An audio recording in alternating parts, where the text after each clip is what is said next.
O antagônico desse domingo recebe nada menos que Márcio Miranda, um cara que tem uma história política grande nesse estado, uma trajetória. Márcio foi presidente da Assembleia por quanto tempo, Márcio? Foi três mandatos. Três mandatos. Foi candidato a governador, foi muito bem votado.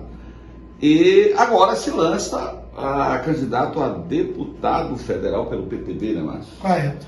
Márcio, prazer te receber aqui. Olha que a gente marcou, a gente lutou muito para desmarca essa correria muito grande. Você é médico, você tem é um dia muito corrido. Eu te agradeço por ter por ter aceito o nosso convite. E eu começo perguntando, como é que está aí, Márcio? A correria, nesse momento, eu vou falar agora da tua campanha para cima, mas a gente vai voltar lá atrás para falar da tua trajetória. Tudo bem.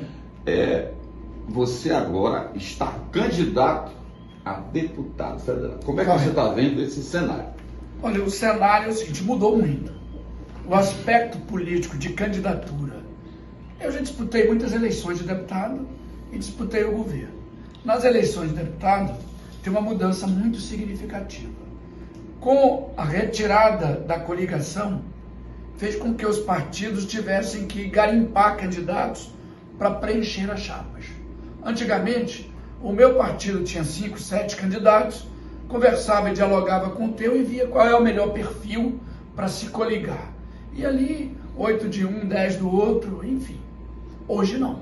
Todo mundo se vê na obrigação de tentar fechar a chapa, porque 10, 20, 100 votos pode ser a diferença entre este partido fazer um ou nenhum, ou fazer um ou dois, enquanto o outro partido pode levar a vantagem ou não. Então, a ausência da coligação trouxe mais candidatos para dentro dos partidos. E isso duplicou praticamente o número de candidatos, a estadual e a federal. Mas, na tua visão, essa mexida no tabuleiro, digamos, essa mudança, melhora, piora? Qual a tua visão sobre isso? Ela dá mais oportunidade para muitos, mas por outro lado eu vejo, no caso dos deputados, tanto estaduais quanto federais, quem tem o mandato e procede de maneira correta e exerce o mandato de maneira como ele se propôs no passado, fica muito difícil retirar um deputado desse. Ele já sai com uma larga vantagem. Então, quem tem um mandato sai na frente e é o protagonista na eleição. Quem não tem, vai atrás, tentando encontrar caminhos para buscar lideranças. Por exemplo, houve no nível de federal um aumento estrondoso nas emendas para os federais. Então, antigamente um federal tinha 10, 12, 14, 16 milhões, vamos botar aqui, em 4 anos de emenda. Hoje, ele tem 100, a gente vê na rede social, o deputado federal dizendo que trouxe 136 milhões de emendas, 140, e há boatos de 200. Então, isso dá o quê? Dá um espaço enorme para esse deputado colocar emendas para municípios, para entidades, para o Estado, para executar para ele determinadas situações. Isso, claro, quando bem aplicado, quando feito corretamente, dá ao deputado uma visibilidade enorme e dá a ele também uma grande vantagem. Voltando, agora a gente retoma um pouco o início e vamos voltar falando desse assunto. Fique à vontade. Márcio, eu costumo dizer o seguinte, que o político é igual cantor, principalmente cantor sertanejo. Ele tem que gravar todo ano um grande sucesso, ele tem que acompanhar os modismos, né? E tem que estar na mídia, porque senão a situação, se desaparecer, aquele negócio, como aparece, ele vai ficando para trás. A tua história, você começou, qual o teu primeiro mandato? Mas tu és de onde? Eu sou mineiro de Pavão. O meu pai, em 1969, ouvindo propagandas a nível nacional da revista Manchete e dos jornais de televisão da época, o governo militar fazia grandes campanhas para a ocupação da Amazônia. Velho jargão, terras sem homens para homens sem terras. Integrar para não entregar. Fazer a integração da Amazônia. E aí uma leva de brasileiros que tudo começou, corajosos vieram para o Pará e Transamazônica, etc. Belém, Brasília. E meu pai era Teu pai veio nessa leva. Era um desses. Aí viemos ali para Dom Eliseu, Rondon do Pará, daí eu Dom Eliseu, naquele eixo. Depois eu vim estudar em Castanhal, aí não tinha mais estudos para mim, que eu queria fazer medicina. Vim para Belém, estudei no Paz de Carvalho. Paz de Carvalho eu fiz Universidade Federal do Pará, medicina. Aí lá eu exercendo a profissão, gosto muito da medicina. Este ano eu completo 40 anos de médico, em dezembro. Que coisa. Inclusive você entrevistou um colega meu de turma, o Dr. Emmanuel. Ele falou lá, que foi seu colega. Durante todo o período da universidade, a gente morava ali na Tiradentes, um de frente ao outro. Muito estudioso e excelente profissional, diga-se de passagem. Mas, Márcio, eu sei que não vou te interromper, mas da medicina para a política, é disso que você vai falar agora? Foi, aí da medicina eu herdei do meu pai a questão, e do meu avô, a questão da produção rural. Eu sou um apaixonado pela causa, me tornei presidente do sindicato rural, mas antes de me tornar presidente do sindicato rural, eu fiz concurso para a polícia. Você está falando Castanhal ou Paragominas? Castanhal. Castanhal, eu me formei médico, fiquei morando em Castanhal. Você tem uma ligação muito grande também com o pessoal ali de Paragominas, do Eliseu, Ganópolis. Mas justo, muito ali, porque era o eixo. Exato, que meu pai tinha propriedade rural e nós temos essa propriedade. Até hoje nós mantemos essa fazenda que meu pai, na época, entrou para lá. Esse ano completa 50 anos. Um abraço aí para Paragominas, do Ganópolis, do Eliseu, onde o Márcio é muito conhecido na área, Rondon do Pará. E olha, e para o produtor em geral, eu sou um admirador de quem faz isso. A produção melhorou muito, inovou com novas tecnologias, com novas técnicas, com profissionais qualificadíssimos.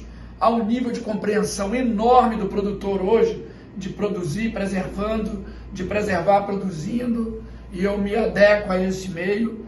Nós temos aí o planeta caminhando para 8 bilhões de pessoas nas próximas décadas e precisa de comida. E quem produz comida é produtor.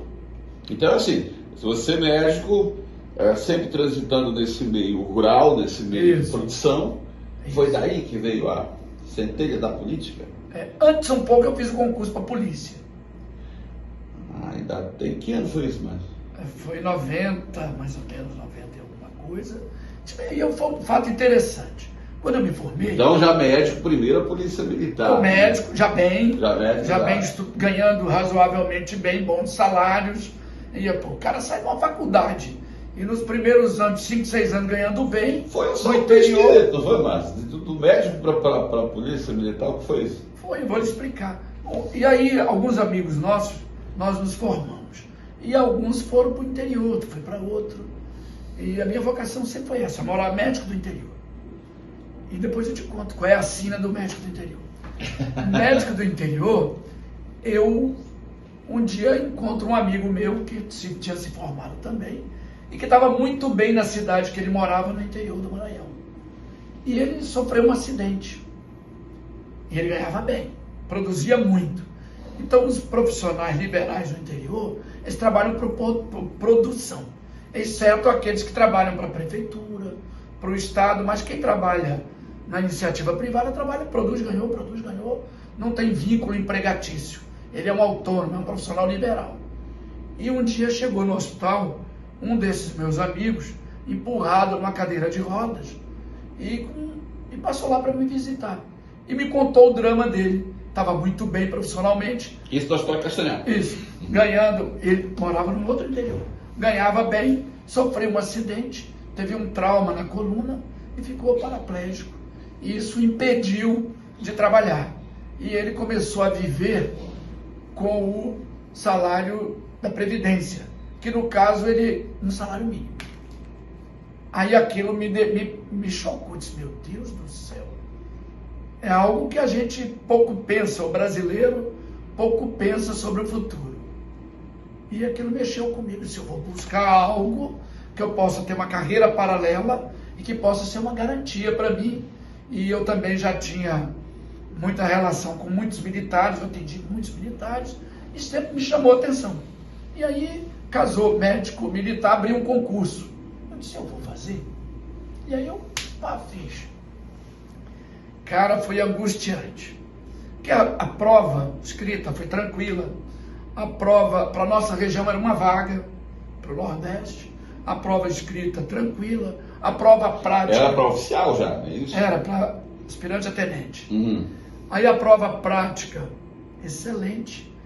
Aí, meu amigo, veio o estágio, que é aquela parte que você tem que ir lá para o campo, e aí os caras te botam para marchar, para fazer ordem unida, e num solzão, e era no horário que eu mais trabalhava no hospital. E aí tinha dia que eu pensava assim, meu Deus, o que eu estou fazendo aqui? Mas precisa você perseverar, porque o modo... Te virar nos 30, claro. Não, o modo, ou seja, como modula um policial, mesmo ele sendo médico, tem que enquadrá-lo na hierarquia e na disciplina. E ele tem que ser moldado em determinadas regras, porque a legislação militar é diferente das outras legislações. Aqui rege o militar. Então você passa por esse enquadramento. De certa forma, é um choque, e depois você vai se adaptando. Tem gente que não suporta e sai. E foi assim que eu virei aspirante a tenente, capitão. Quando eu me elegi deputado, eu fui automaticamente enviado para reserva remunerada proporcional. Tá. Resumi minha vida para ti. Tá, mas olha só, tu foste médico, capitão, e isso está falando do teu primeiro mandato? Isso. Como deputado estadual. Foi quando? Isso. Eu disputei em 94. Eu estava tenente, capitão da polícia, e eu era presidente da Feira Agropecuária de Castanhal. E o Almir Gabriel esteve lá, na feira. Mas antes, aí mexeu com a minha cabeça, me conheceu lá, e algumas pessoas fizeram referências a mim, e ele mandou um dia, me convidou para conversar. Lá no Dom Fernando, em Castanhal, aquela churrascaria na beira da pista. E queria... Deu uma sugesta, né? Sabe como é? Mas tu já gravitava nesse meio político? Já tinha coordenado algumas campanhas. Exato, sim. Já tinha ajudado alguns candidatos a vereador, deputado. Já tinha uma identidade ali. Estava já querendo, treinando, né? E aí, quando o Almir fez essa conversa comigo, eu disse, mas doutor Almir, eu sou médico, estou me estabelecendo ainda. Eu estava montando a minha clínica, já estava ficando pronta. E, bom, um movimento bom como médico. Aí, bom, eu fui embora, passou um tempo, ele voltou e me chamou de novo. Disse, então vem para estadual agora comigo. Aí, de novo, me cantou e eu fui. Isso foi a primeira eleição, Almir? Foi na primeira eleição. Aí nessa tu entraste deputado estadual, foi nesse período do mandato seguinte que tu foste? Não, aí eu fiquei primeiro suplente, eu fiquei em 19º no estado. De todos os candidatos estadual, eu fiquei em 19º. Tu não entraste de cara? Não. Aí a Lourdes Lima, conselheira, hoje, então deputada estadual, foi elevada à condição de candidata a conselheira. E o Almir hoje ele é presidente, facilitou o caminho, o deputado Carmona, todo mundo ajudou, e ela foi, eu assumi meu mandato. Eu sei que tu ainda ficou um tempinho marinando aí. Eu fui estagiar na Assembleia. Foi a primeira vez na história que um suplente foi fazer estágio. Eu fui lá e pedi para estagiar. E eles me permitiram. Quantos votos teve nessa primeira leve? 14 mil e alguma coisa, menos de 15, 14 tarará. Eu fiquei em 19º no geral. Dos 41 deputados, 20 e tantos tiveram menos votos do que eu. E eu não tinha candidatos, não tinha vereadores me apoiando, não tinha prefeitos me apoiando. Eu fui na cara e na coragem, como tantos que fazem isso. Aí tu assumiu. Nesse mandato, quando foi que tu passaste a condição de presidente? Não foi nesse mandato. Não. Aí na outra, eu fui para 24, eu quase dobrei os votos. Aí na outra eu aprendi mais, visitei mais, fui para 60 mil votos. Aí eu já fui para o primeiro time. Agora o que é isso, Márcio? É uma campanha eterna? Eu costumo perguntar, se você for ver. Tranquilamente. Ele não deixa de fazer. É compromisso. Olha, uma visita no Sírio, uma visita numa situação difícil, a cidade, o produtor tem um problema, você vai lá numa reunião dos produtores, Se tem um problema dos professores, dos educadores, você vai lá. Ou seja, o simples debate, a dificuldade que ele tem, você acaba sendo um porta-voz desse problema com os diferentes níveis de governo. E aí quando eu tive 60 mil, depois 67, 82, nessas três eu estava ali primeiro, segundo e primeiro.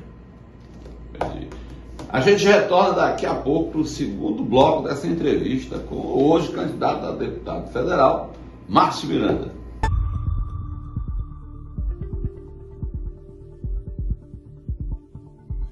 De volta aqui na entrevista com o Márcio Miranda. Márcio, você já falou um bocado, mas ainda tem muita coisa para contar. E a função do jornalista é apertar. 40 anos de medicina. Vamos lá. 5 mandatos, tem muita coisa. Você está falando aí de médico, você está falando de médico, né, de polícia militar, aí vai para produtor rural e entra na política. Sim. Aí você já falou um pouco aliás, aí é o seguinte, essa conjunção de produtor com o sindicato rural, que é a liderança, presidente de feira, com a condição de médico, que é o social, sensibilidade, e a condição de militar, essas três é que me criaram um ambiente. É verdade, são parceiras, né, nesse caso. Aí então, como foi essa chegada para presidente da LEPA? Cara, eu nunca imaginei ser... Você é mineiro, né, Márcio? Você então tá explicado, o mineiro vai pelas beiradas, não é isso? Não, aí, eu não fui pelas beiradas. Foi chegando, vai conversando... As beiradas é que vieram pra mim. Vai conversando com um e com o outro e chegastes a... Não, deixa eu lhe dizer. Sim. Eu sempre fui conciliador. Eu sou conciliador. Pode, às vezes uma virtude e às vezes pode até não ser. O que acontece? Dependendo do ambiente. Ao longo da minha permanência no parlamento, eu tive muitas oportunidades de ir para a mesa, mas sempre tinha alguém mais sabido, mais gritão, mais não sei o quê. Não, tudo bem, pode dar para ele, compõe. E foi compondo. E chegou no momento, quando o Jatene ganhou, né, que ele ficou os 8 anos na primeira, eu não estava cotado para ser nem líder de governo e nem presidente. Aí houveram ali algumas circunstâncias e alguns deputados, e o próprio Jatene, me chamou um dia e conversamos bastante sobre a possibilidade para eu assumir a liderança do governo. Foi um convite do governador Jatene. Eu não era, naquele momento, a pessoa que tinha mais credenciais em função do PSDB. O PSDB tinha 8 deputados. Eu era o único deputado do Democratas. Então, pode dizer que o teu padrinho na política foi o Almir Gabriel? Eu diria o seguinte, foi convidado por ele? Então. Sendo honesto, assim, eu acho que são tempos diferentes, portanto, momentos e situações e circunstâncias diferentes. Então, com o doutor Almir, ele possibilitou que eu ingressasse, levando a conselheira Lourdes, e para isso teve conversas, ele me chamou, deve ter conversado com o presidente da época, o Carmona, da Assembleia, deve ter conversado com a Lourdes. Então isso triangulou muito e eu tenho esse gesto de gratidão, tanto com ele quanto com o Carmona. Continuando já tem. Aí veio ainda o Mi. Quando eu assumi, ele também me prestigiou bastante. Eu não tinha emendas, mas ele me possibilitou liberar várias emendas da Lourdes que estavam lá. Que a Lourdes estava no processo do mandato. Entendi. Então, me prestigiou com convênios, enfim. Isso me possibilitou eu avançar outro patamar. Certo. Quando veio a candidatura do Jatene, nós apoiamos o Jatene. E eu fui para frente, ajudei na minha região. Continuou dentro de um projeto. Né? Isso, justamente. Aí tu virou líder, estava falando quando tu virou líder de governo. Aí já foi lá no Jatene. Jatene, exato. Aí eu fui líder pelas mãos do governador Jatene. Certo. Que é o governador que escolhe o seu líder. E é claro, eu suponho, e todo mundo também, que quando você vai escolher alguém para ser o líder do governo, você conversa com os pares. Fulano, o que tu acha? O que tu acha? O que tu acha do Márcio? O que tu acha do José, do Pedro, do Manuel? Então ele deve ter feito alguns diálogos, e fez, certamente, e chegou à conclusão e depositou a confiança em mim. Então, aí nessa altura, eu vou usar a tua palavra, foi um gesto de confiança em mim. E eu procurei honrar. Certo. Então, naquela altura, oposição e situação, era nivelado, digamos assim? Estava o grupo do... Eu faço uma comparação a hoje, mas eu estou te perguntando, nessa época, tinha embates, o que é natural no processo político, não é? Mas é uma coisa salutar. Sim, não tinha ofensas pessoais, né? Isso é uma coisa que a gente discutia muito. E mesmo no tempo de líder e nos 6 anos de presidente, algo que eu usei muito foi a questão do respeito. Se nós não nos respeitarmos aqui dentro, quem vai nos respeitar lá fora? Então eu usei muito isso, e eu tinha muito diálogo, consegui estabelecer diálogo com as oposições, que não era só uma oposição, porque tinha a oposição do Edmilson, que era uma tendência diferenciada política, tinha a do PT, que era outra tendência diferenciada, e tinha a do PMDB. Então eram 3 níveis diferentes de oposição. Claro que em muitos momentos, por conveniência, a oposição se une. E depois de ir do governo, logo em seguida, tu foste para a presidência, é isso? Aí eu fui, terminou os 2 anos do pioneiro, o governador também, de novo, deve ter conversado com os deputados e também me indicou como sendo candidato. E de lá, eu acho que, não sei se é mais longevo, tu tem um tempinho de presidência, né, Márcio? 3 mandatos. Aí, veja bem, como é que é? primeiro Que mais mandato, peça, ficar nenhum presidente... 3 mandatos como presidente. Pois é, historicamente é o seguinte, tem que fazer justiça aqui. Historicamente, quem faz o presidente é o governador. Quem faz o presidente da Câmara é o prefeito. E não raro, a nível nacional, também no Congresso. Com raras exceções. Então, o primeiro mandato foi todo ele construído pelo Jatene. Eu não tinha nome, tamanho, condição de eu sozinho peitar uma candidatura dessa. Então, foi uma condição me delegada de confiança pelo governador Jatene. Certo. Aí, quando foi para a reeleição, aí sempre tem aquela ciumeira, porque tem gente que diz, depois de ti sou eu, depois dele sou eu. E estava havendo um grande movimento a nível nacional.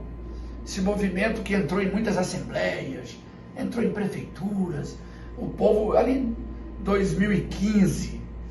E um dia eu conversei com o Jatene sobre isso, e ele disse, mas a população estava muito revoltada com os políticos.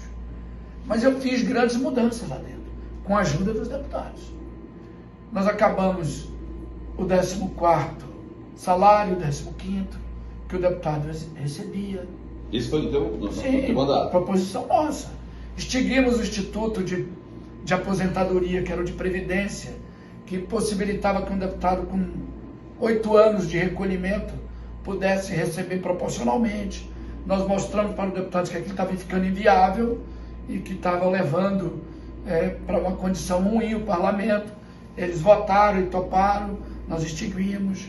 Nós propusemos, cada deputado tinha um carro, mas aí como tem um contrato de alocação de carro, cada deputado tinha um.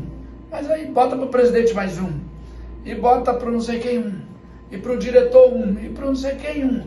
Daí a pouco tinha uma penca ali, um monte de penduricários. Eu propus aos deputados, os deputados também entraram junto, e todos nós, foi uma decisão de consenso, e encerramos o contrato de veículos. O parlamentar tinha que andar no seu próprio carro. Então fizemos, o deputado, quando chegava na Assembleia, no início da legislatura dos 4 anos, ele tinha um salário extra, chamado na gíria de auxílio paletó, que era para comprar. É um deles. Ele era, vamos supor, hoje tinha 25 mil, ele recebia 25 mil. Então, era um salário no início, no final do ano, o 14º e o 15º, entendeu? Então, era um negócio assim, que destoava muito do trabalhador. E nós extinguimos isso também. Então, qual é a diferença, Márcio, que tu viu? Você já passou larga experiência como parlamentar. Qual é a diferença do deputado, você ser o deputado que vai visitar as comunidades, vai visitar o teu eleitorado, que tem que fazer para que você foi eleito? Qual é a diferença do deputado para o cara que comanda a Casa de Leis? Qual é o choque que tu vê aí? Não, ele tem. É preciso ter muito jogo de cintura? Precisa. Porque o mais besta lá é deputado. O mais bobo é deputado. Não é fácil, não é fácil. Não é fácil. O cara sair do zero e se tornar deputado, tem que tirar o chapéu para ele. É um convencimento, convencer muita gente. Se bem que hoje tem umas mudanças meio esdrúxulas, né? Essa coisa que mudaram algumas situações que dificulta e que eu vejo que a gente pode conversar sobre isso lá na frente, mas a condição do presidente, ele lidera o processo. Ele lidera um grupo de uma elite política, que tem emendas, que votam a favor ou contra o governo, que ouve a sociedade e que cada um é de uma região. Então há conflitos de opiniões, há divergências sobre temas. Quem é defensor de um segmento é contra o garimpo, o outro é a favor do garimpo. Um exemplo, está aqui. Entendeu? Então aí começa. Um defende os militares, outro é contra o modo de agir dos militares. Aí sempre tem esse choque. Mas todos são salutares, todos são bons. Por quê? Isso provoca um debate, uma discussão que se aproxima da melhor forma possível. Porque não tem ganhador ali dentro. Tem flexibilidade. Vamos flexibilizar aqui. Vamos. E aí eu fiz isso muito. Eu criei algo que facilitou muito a nossa vida, que foi a reunião almoço. Então terminava a sessão, 1h da tarde, o cara cansado. Aí tinha reunião de comissão. Todo mundo já ia mal-humorado, com fome. Então, alimentar a primeira quero vista, quero não sei o quê.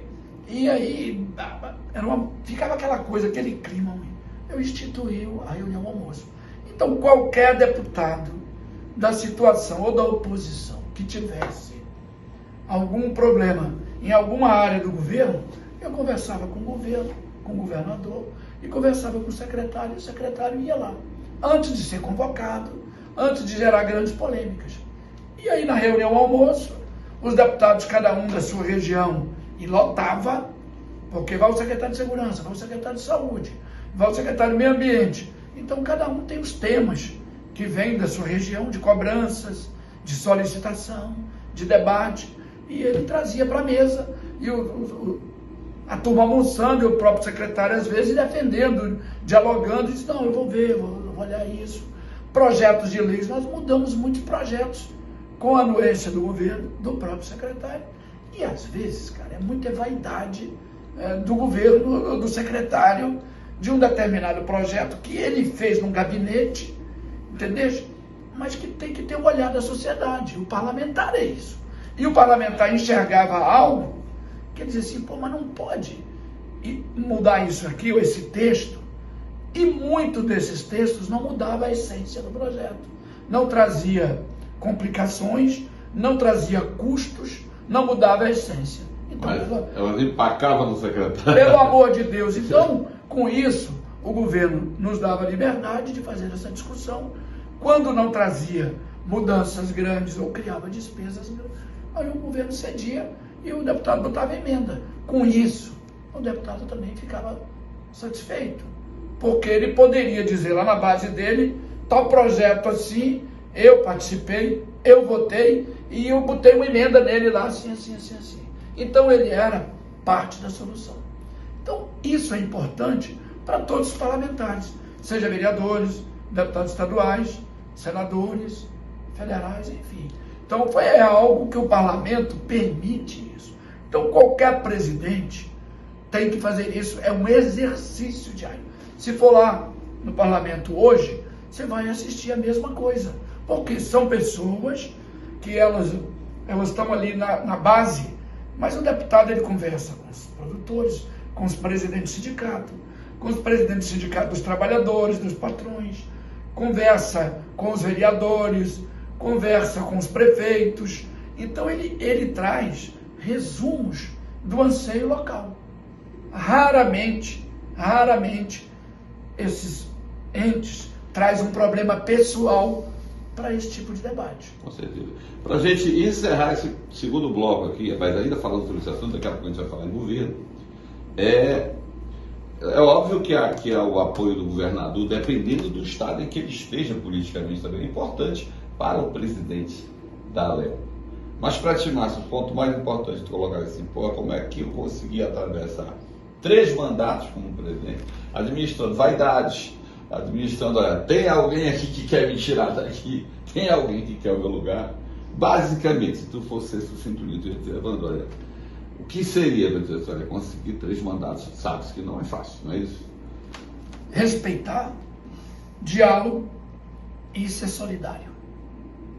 Você não pode ter a presidência para você. Ela possibilita muita coisa. Ela abre portas dentro do governo e fora do governo e em outros órgãos. Você tem que ter a capacidade de ser solidário. Às vezes um deputado ele tem um problema e ele precisa entrar numa determinada área para resolver o problema da sua comunidade e ele sozinho não tem essa expertise, essa condição. E o presidente pode fazer isso, liga, pede, doutor fulano, recebe aí ele audiência e tal, ajude aí, colabore. Tal. Então isso, você facilitar, respeitar, ser solidário e ao mesmo tempo se colocar no lugar do outro. Eu como médico fiz isso a vida toda.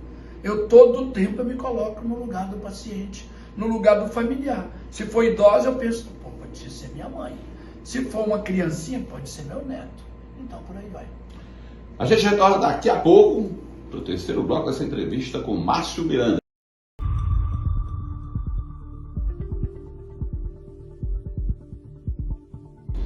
De volta aqui na entrevista com Márcio Miranda, candidato a deputado federal, que já está na estrada aí, né, Márcio? Isso. Correndo atrás de votos. Isso. Eu quero lembrar aos nossos amigos que nós estamos no Antagonismo, está no Instagram, está no Facebook e no Twitter. Márcio, vamos falar agora do candidato ao governo. Essa tua trajetória que não é pequena, depois de toda essa história que eu já contado aqui, já dito aqui, em prova diversa, resolver encarar uma candidatura a governo do Pará. E tu foi muito bem votado. Quantos votos foram, Márcio? 1.670.000, mais ou menos. Foi o primeiro e segundo turno, né? Isso. Então, 45% mais ou menos dos votos. Como foi, Márcio, essa guinada para chegar no teu nome para concorrer ao governo do Estado? E isso com o Helder Barbalho, né? Não foi isso? Foi. Como é que foi essa? Veja bem, essas questões de candidatura, de escolha de candidato, é muito comum em qualquer círculo que você conviva. Desculpe. A pessoa, quando ela se faz um trabalho ou dedica a uma profissão e começa a ter assim, vamos dizer, razoavelmente, ela começa a aparecer, as pessoas convidam ela para ser vereador, para ser candidato a prefeito, para ser candidato a vice, a deputado, etc. No meu caso, já deputado, presidente do parlamento, eu comecei a rodar o Estado e aí os próprios deputados começaram a me estimular a uma candidatura de senador, porque tinham 2 vagas. E eu comecei a ouvir muito. 2 vagas. A história de senador já vem lá de trás, não é isso? Já vem lá de trás. Já tem, sim. Um dia ela desencarna. Vamos lá, sim. É por aí. Pra frente é que se anda. Já é uma né? pista, mas... Sim. Pode ser uma grande. Aí, mas veja lá. Aí eu comecei a rodar e uma boa relação com os deputados estaduais e com os prefeitos, com muitas lideranças. E muitos começaram a dizer, senador são 2 vagas naquele momento. Então, nós te apoiamos numa e a outra é do partido, a outra é do meu líder lá, a outra é do meu amigo. Uma para o colega Márcio e a outra para o... E isso pegou. Chegou num determinado nível que eu fiquei, assim eu diria, mais bem organizado do que os outros candidatos ao governo que estariam ali dentro daquele grupo político. Gravitando daquele momento. Então, os outros, tinha outros nomes, bons nomes, talvez até melhor do que o meu. Mas eu me articulei melhor pensando no Senado. Chegou num determinado momento que eles entenderam, o grupo todo, eu já dele também, que eu estava, como eu já tinha avançado muito na direção do Senado, que eu seria o melhor nome para fazer aquela disputa naquele momento. E eu ouvi muito isso.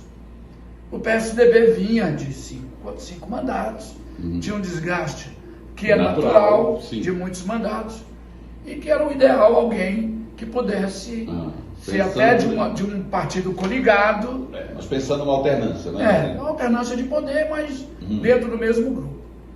E eu topei, não tinha nada a perder, eu vim de fora. Estudei aqui, fui muito bem recebido pelo Pará. Foi uma Páscoa? Casei aqui, tenho uma família maravilhosa. Eu sou um paraense na essência. Certo. Tá? Amo o Pará. Tive essa oportunidade, que foi uma honrosa oportunidade, e sou grato a todos que me deram essa oportunidade. Aos que me acompanharam, ao governo que me indicou, ao governador Jatene, todos eles, eu sou grato por esta indicação. Agora, a eleição, ela é cheia de circunstâncias. E o povo... Eu perguntei naquela hora porque tu te preparou para o Senado. Sim. História. Pois é, mas aí, governo, né? aí é o seguinte, você está num grupo político, você já participou de reuniões políticas, já assistiu como repórter, e aí fica aquele clima, e o cara diz, não, é você, não é você, fulano, tu topa, não topa, aí o cara, eu topo. Eu topo, tava lá, tô aqui, então, soldado e tal. Pois é, aí eu olho para trás, e olho de onde eu vim, quem eu fui.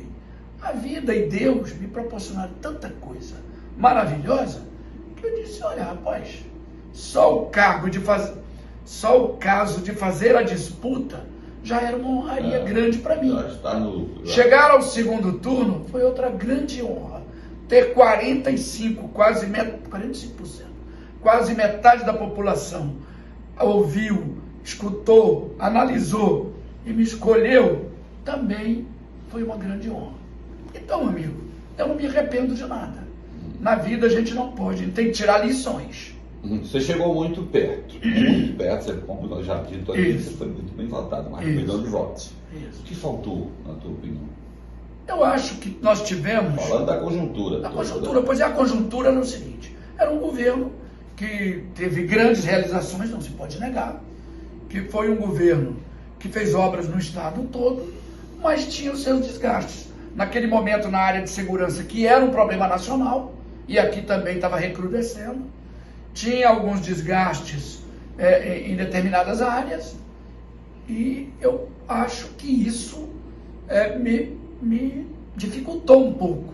Tinha também a questão do Helder, né, que já vinha de uma, e ele já preparou para a próxima. Não Dilma. O doutor Jada tentou lá atrás, depois tentou com o presidente da Assembleia na época, o Juvenil, depois trabalharam ali junto com a Ana Júlia, então eles já vinham se organizando há muito tempo. E a gente sabe que na democracia tem a alternância de poder. Um grupo fica um período, outro grupo fica outro período. Não há tristeza eterna e nem felicidade eterna. Não é isso? E aí, quando um cara como eu, que veio de lá de baixo, quando você estuda e olha assim, diz, peraí, cara, eu tive as oportunidades, eu fiquei aqui, eu participei de um governo, eu estava lá dentro. Muitas das decisões eu contribuí, fui ouvido, entendeu? Participei, votei, planejei, então eu participei do governo. Eu agora tenho que ter a compreensão que eu tenho que ficar fora do governo. E fiquei fora. Estou fora do governo. Não, entendeu? E eu tenho que compreender isso. E eu dizia muito isso na campanha. Quem ganha, governa. Quem ganha tem que governar. Jatene ganhou? Governou. O Helder ganhou? Tem que governar. Agora, não há motivos para arrependimento, porque você sempre sai maior do que você entra. Você sai maior da disputa do que quando entra. Você sai maior pelo nível de relacionamentos que faz, pelo conhecimento de pessoas, por se tornar mais conhecido. Você prefere não enumerar assim, faltou isso aqui. Não, eu não diria, eu acho que faltou muito pouco. Faltou muito pouco. Esse pouco eu dedico ao desgaste de 5 mandatos, que a população diz, bom, eu vou fazer uma alternância, eu vou mudar e eu vou dar uma oportunidade aqui. Porque eles também já vinham tentando. Entendeu? Eu acho que é por aí. E na anterior, se você for olhar, faltou muito pouco também. mesmo o governador Jatene disputando a eleição contra o Helder. Ele, no primeiro turno, foi um negócio assim... A coisa virou mínimo. No segundo, é verdade. No segundo. Então, turno. Eu tenho que atribuir essas coisas ao seguinte: não a pessoas individualmente, não a companheiros meus individualmente. Não. Eu atribuo o seguinte: ali naquele momento tinha uma conjuntura que falava a favor do povo dizer assim: vamos fazer uma nova experiência? Vamos mudar? E é isso aí. Pronto. Tá, vencida esta fase do que fosse bem votado, o que muita gente pergunta, e você sabe disso, deve ser cobrado, porque tu agora é candidato a deputado federal, desde o início do governo Helder, que enfrenta aí seus problemas, que todo mundo sabe, você começou a ser muito ventilado, seria um candidato natural, seria você ou o Simão Jatene, e o grupo continuava aí o mesmo. E você sempre permaneceu de uma certa forma meio quieto nesse ponto. Até onde eu vejo, você estava estudando onde entrar nesse jogo, onde se encaixar nesse jogo, né? A primeira pergunta que eu vou te fazer: onde você desistiu ou não pensou, não sei, me responda, governo do Estado. Se eu fui muito bem votado, por que não tentar de novo? Primeiro, quando terminou o meu mandato de deputado, eu voltei para a medicina, que é a minha paixão, minha outra paixão. E fui para o hospital trabalhar como médico. Logo em seguida, veio esse episódio que trouxe um grave problema de saúde pública para o planeta, que foi o Covid. E eu fiquei ali, nós nos isolamos todos. Foi um período que todo mundo ficou mais contrito, mais restrito. E eu, ali, o embalo que eu poderia ter naquele primeiro, segundo ano, a própria Covid e a gente, depois de 18, 19 anos ali de vida pública, você também dá uma desacelerada, dá uma acomodada. Você começa a olhar diferente para o seu quintal, para os seus animais, para a sua família. Você começa a ter mais tempo para tudo. Até para o teu lazer, para coisas que você gostava e não fazia. Bom, num certo momento, o governador Jatene, nas entrelinhas, ele deixava, assim, um sentimento de que poderia disputar. Ou seja, ele era o nosso líder, ele vinha de 3 mandatos de governador e não pôde disputar, porque já não podia mesmo, eram 8 anos seguidos. Então, se ele tinha esse sentimento de disputa, a vez era dele. Certo. A vez era dele. Ele era e é maior do que eu. Certo. Ok? Então, a vez era dele. Ficou para mim, nós tivemos algumas conversas. Conversei com vários atores, o próprio Zequinha, o Helenilson e outros. Dialogamos bastante para a gente poder ver qual o melhor caminho tomar. No decorrer dessa... Isso aí, muito tranquilamente. Neste caminho de tipo período sabático, mais a pandemia, mais discussões de que conduta tomar, o Jatene estava aguardando esse julgamento. E havia uma esperança de que pudesse, que não era uma coisa complicada, era uma coisa eleitoral, e que ele poderia ter. E ele até acreditava nisso. Tá? Bom, quando saiu a condenação final dele, antes disso, a gente tinha combinado de ir para o mesmo partido. Eu, o Jordi e ele. E a gente dialogava muito, reunimos muitas vezes sobre este tema. O Jordi planejava, pensava sair para irmos juntos, ele ia sair do Cidadania. E o Jatene, que já havia saído do PSDB, e o meu partido que estava extinto, o DEM, que fez a união. Então, nós 3 discutimos muito sobre a possibilidade de ficarmos juntos no mesmo partido. Quando saiu ali, dia 2 de abril, era o prazo final de filiação partidária. Agora, dia 2 de abril. Quando foi na terça-feira, para a quarta, se não me falha a memória, concluiu o julgamento do Jatene sobre o cheque moradia. Certo. E que Se confirmou lá. essa condenação termina dia 5 de outubro. E a eleição era dia 2 de outubro. 3 dias depois. Por 3 dias, aí ele vai ficar livre de qualquer processo, ele não poderia disputar a eleição. Aí isso fez o quê? O Jordi fez uma reflexão, reuniu com o grupo dele, fez uma análise e achou prudente e melhor para a carreira política dele permanecer lá onde ele estava, que era o Cidadania, onde ele já estava acostumado, onde ele tinha grandes amigos, e onde ele tinha uma história, uma trajetória política toda lá dentro. Então, já ele ficou fora, Jordi... Cada um foi para um canto. Não, aí eu fiquei aqui, e eu disse, e agora? Para lá, para o Cidadania, não dava para eu ir. E ficava muito difícil.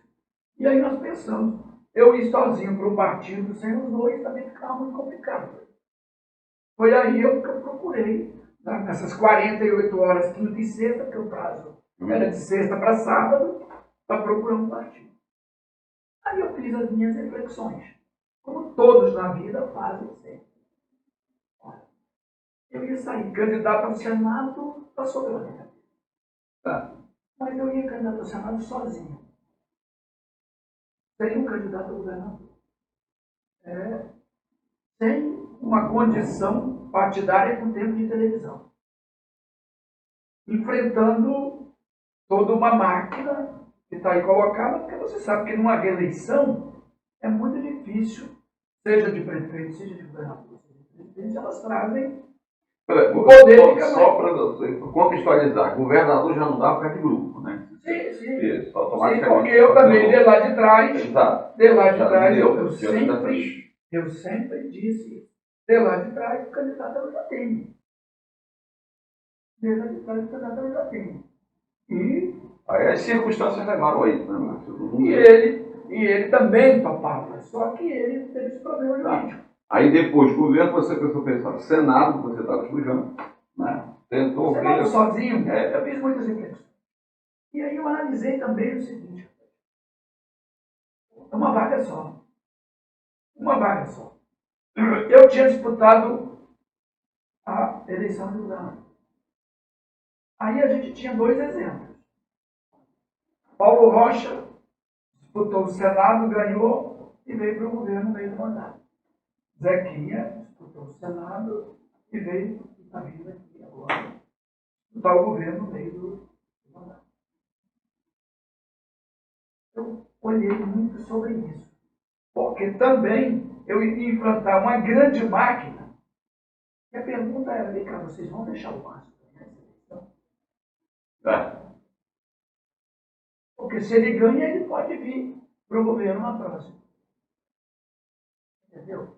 Então, aí eu já estava ali, só com um partido que eu fui, que foi o PTB, que tem um tempo pequeno de TV.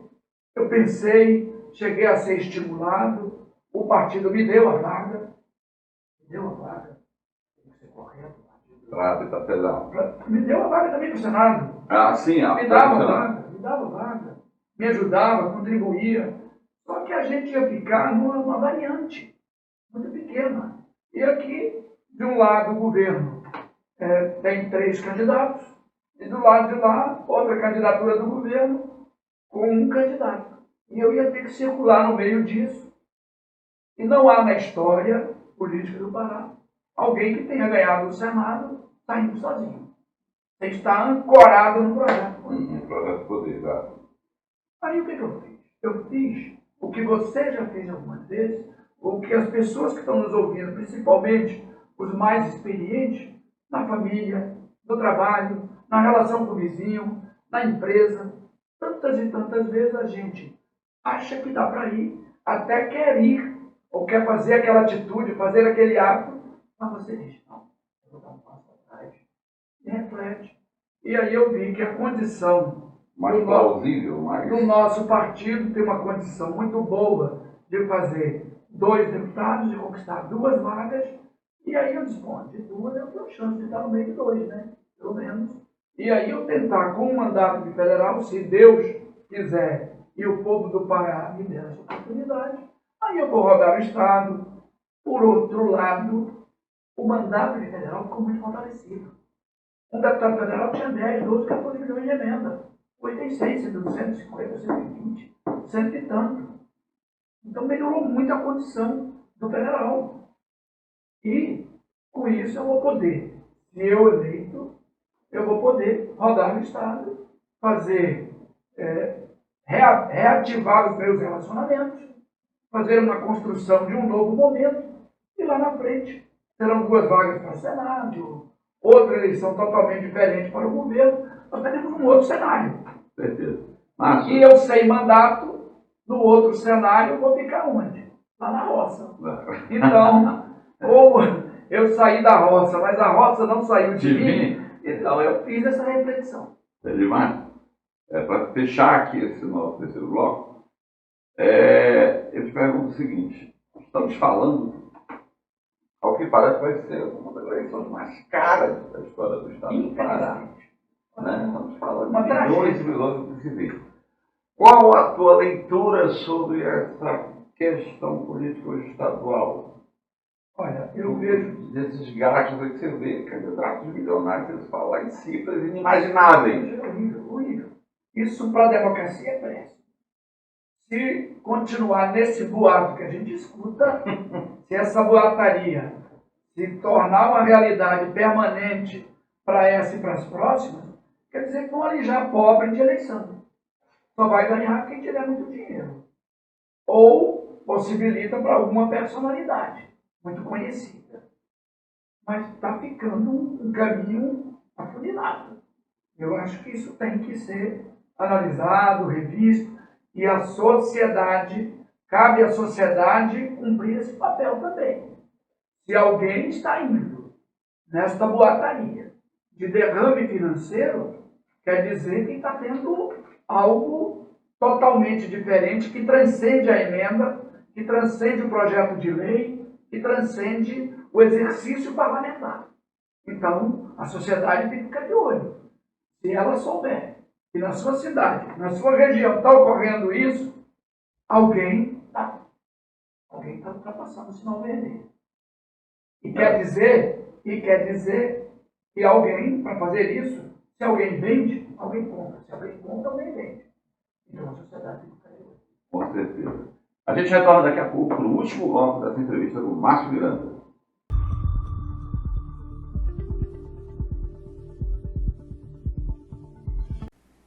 De volta aqui nesse último bloco aqui, com o Márcio Miranda. Márcio, esse é aquele momento que você vai falar, eu vou te citar aqui uma última pessoa, uma situação, uma personalidade, você vai resumir uma frase, o que você pensa sobre isso. Eu começo perguntando para você, quem é o Márcio Miranda? Médico, produtor, da polícia, um apaixonado pelo Pará, que ama as coisas simples. Simão Jatene. Simão Jatene tem uma história de 3 vezes governador, muitas construções, deixou o seu nome na história. Helder Barbalho. Está tentando construir seu nome na história. Beto Faro. Beto Faro tem problemas dentro do PT, está tentando articular uma candidatura e tem tido certas dificuldades. Manuel Pioneiro. Pioneiro tem o problema do Flecha junto nesta eleição, porque eles são da mesma linhagem. Talvez isso até tenha me prejudicado de não ir candidato, porque a gente traria uma certa confusão no meio. Você acabou de falar dele, Flecha Ribeiro. Flecha, no meu entendimento, fez um caminho não muito bom, porque na essência dele, se ele sai lateral ou mais isolado, ele poderia, com o partido dele, que tem mais tempo, ter uma condição melhor de chegar. Mário Couto. Mário Couto está tentando surfar na onda do Bolsonaro. Falando um pouco de assunto que não é nome agora. Alepa atual. eu não posso cuspir no prato que comi. A Lepa, eu tenho muito carinho por muita gente que está lá. Muitos dos que estão lá votaram em mim 3 vezes, 2 vezes, 1 vez para presidente. Então, eu não tenho acompanhado, eu tenho ficado à margem, mas não tenho ouvido ruídos de escândalo, de problemas.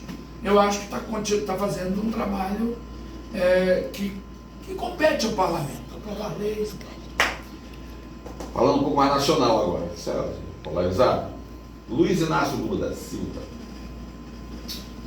Olha, o Lula, ex-presidente, está tendo aí uma condição de fazer uma boa disputa. Por outro lado, tem o Bolsonaro, e isso está trazendo uma polarização nacional, e nesta polarização fica muito difícil a gente entender de um país tão continental e com pesquisas que ora mostra um quadro, ora mostra outro, deixando dúvidas, vai ser uma grande disputa. Jair Messias Bolsonaro, presidente. Então, acho que acabei falando sobre ele junto. Fez um governo que tem coisas boas, mas também, no meu entendimento, cometeu algumas coisas que não eram necessárias, algumas falas desnecessárias que tiraram dele. Ele teve 56% quando se elegeu. E agora tem menos. Se tem menos, tem algumas coisinhas para corrigir. Mas é um grande adversário e vai ser uma grande disputa. Márcio, quero novamente te agradecer imensamente. Você deu trabalho para a gente conseguir, mas conseguimos gravar na hora certa. Os teus compromissos, exato, né? Tinha que esperar a banda passar, esperar a água ficar serena para a coisa ir para o fundo, para você poder enxergar para onde vai, né? Mas eu te desejo muito sucesso. Eu tenho certeza que potencial você tem, história você tem para atingir para chegar a esse mandato de deputado federal. E eu quero deixar agora para você as considerações finais para os nossos amigos que assistam agora. Mas só gratidão. Grato a você pelo convite. Você já explicou por que nós demoramos um pouco. Eu moro na roça, moro no interior, para vir para a capital está demorando um pouco, sabe? E esse trânsito ruim. Bom, e agradecer ao povo do Pará por tantas oportunidades. Me deram a oportunidade para eu estudar em escola pública, me formar na Universidade Federal, atender no interior do Pará. Eu sou médico do interior, e médico do interior atende SUS, porque quem tem dinheiro pega o carrão e vai para se tratar, e quem tem avião vai para fora do estado. Então, a minha vida toda foi dedicada a atender gente humilde. Eu sou uma pessoa que gosto do interior, e estou retornando aí à vida pública. Tenho serviço prestado em quase todos os municípios do estado do Pará. Acho que, como são 17 vagas, eu estou em busca de uma delas e quero continuar merecendo a confiança do eleitor paraense.